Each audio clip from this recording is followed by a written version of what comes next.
খুশি তাই করেছে। মোকাবেলা করার সমস্ত রাজনৈতিক দলগুলা ব্যর্থ হয়েছিল, ঠিক না বেঠিক? কেউ পারে নাই।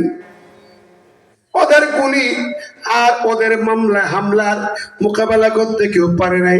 হাজার হাজার নাই, লক্ষ লক্ষ মামলা খাইলো বিএনপি, জামাত, হেফাজত, খেলাফত, লাখো মানুষ রক্ত দিয়েছে, কিন্তু ওদের মোকাবেলা বিজয়ী হতে পারে নাই।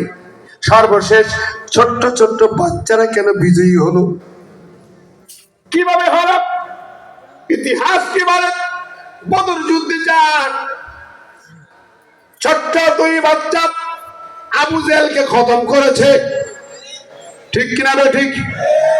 আমি 7 বছর আগে হাসেদার মাহফিলে বলেছিলাম, সেই দিন বাংলা জামিনে ওই পতনের মাঝ মহব্বত ঘটছে উঠবে, সেই দিন কেবল আবু জেহেলের পতন হবে।